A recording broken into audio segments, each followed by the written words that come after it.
Welcome to IAYTD. It's Friday, which means it's comic fights today. Before we dive into this new fight, let's look back at last week. We've got Multiple Man versus the Green Arrow.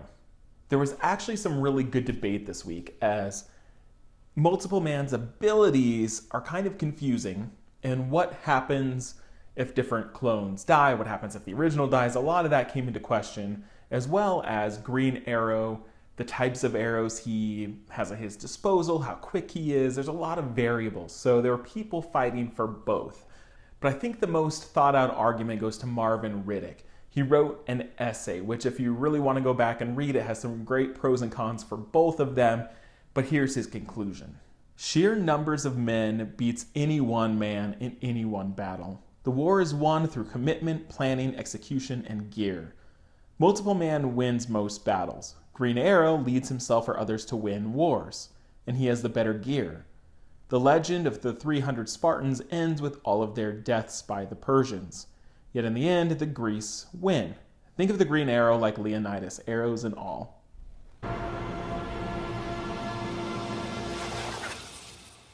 It's an interesting metaphor and the conclusion to a great argument, which is really kind of a lot of these variables, and it might come down to Green Arrow just being overwhelmed. Especially if you consider that if he doesn't go for the kill, which he probably wouldn't, he would hit them and Multiple Man would then split again. So every arrow is creating another foe, and just time would allow for so many clones, and he would just get overwhelmed. I don't think he's quick enough to stop Multiple Man, unless there's a lot of preparation, unless he understands Multiple Man's powers, and he might be able to do something about it. But I think in most cases, Multiple Man wins. So in this week's fight, we have Moon Knight, Mark Spector versus Azrael. And for Azrael, we're going with John Paul Valley, even though he's deceased and it's confusing and New 52 and all that stuff, that is the character we're going with. So let's talk about Moon Knight first. Mark Spector has an idol for the Egyptian god of vengeance, Khonshu. And Khonshu allows him basically enhanced abilities. So it kind of ramps up his adrenaline, which means he's stronger, faster, quicker, and almost can feel no pain. And it's believed that he can almost turn off his pain receptors completely. So he has kind of all of these powers given to him by this Egyptian god. He also has a close connection with his own chi, which allows him to regenerate and heal wounds at an accelerated rate. In terms of combat skills, he was ex-CIA, ex-mercenary, so he has a lot of on-the-ground skills. So he's a skilled martial artist, he has a lot of weapons, so he likes to use these like little crescent darts. He has gear that is kind of mimicking other heroes, so he has web shooters, he has claws that are kind of like Wolverine's, he has a shield, like an energy shield that looks just like Captain America's. So he's a master at all sorts of weapons and martial arts. Oh, and he has this truncheon, which is like a staff kind of thing that separates into two, and he can use it to hit people, wrap people up, things like that. He also has many skills when he's unmasked that might come into play. So he understands the criminal underworld. He's an expert interrogator. He is kind of this detective-like character. He's very, very intelligent. But his weakness, he suffers from split personality. So he has kind of this whole array of different personalities that he takes on. And this means that in combat, sometimes he might shift personalities, or he might kind of have this mental breakdown, which has happened. He also doesn't understand the consequences of his own death, so he won't flinch from an attack that could kill him, which luckily hasn't hit him, but he kind of doesn't understand if something's going to hit him that he should move. So that is a big problem. Now for Azrael. As I said, we're talking about John Paul Valley, but there have been other Azraels, and I'm going to show pictures that are probably from both pre and post 52 just because they look awesome. But we're talking about the character of pre-52, John Paul Valley. Now, Jean Paul was raised by this group called the Order of St. Dumas.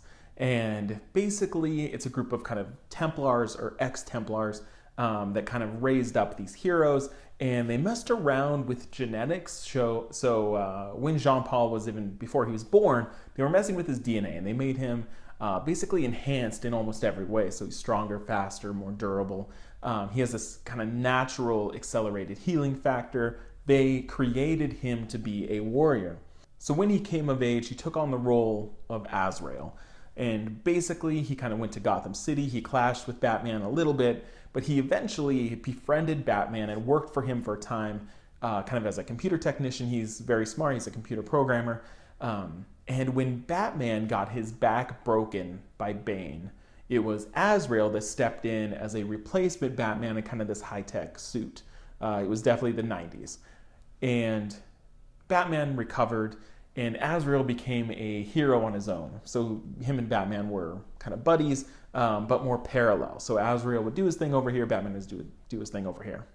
Now, Jean-Paul Valley in Pre-52 was killed, but we're going to pretend in this make-believe scenario that he is still alive, and that's the character we're using.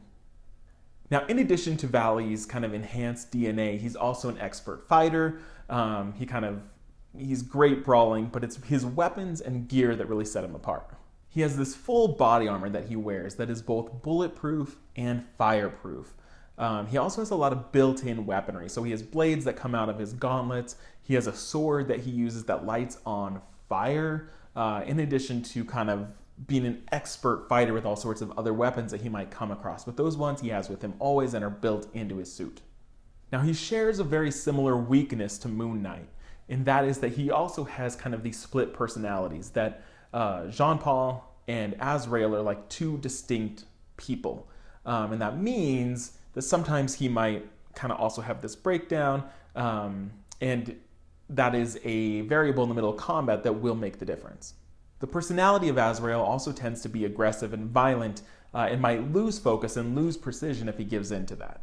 So if these two unstable vigilantes stumbled into each other, no preparation, saw each other on the street, what do you think would happen? Moon Knight, who is supposedly gifted by the idol Khonshu, but could also just be crazy, versus Azrael, who believes he is, given these powers by God to protect the world.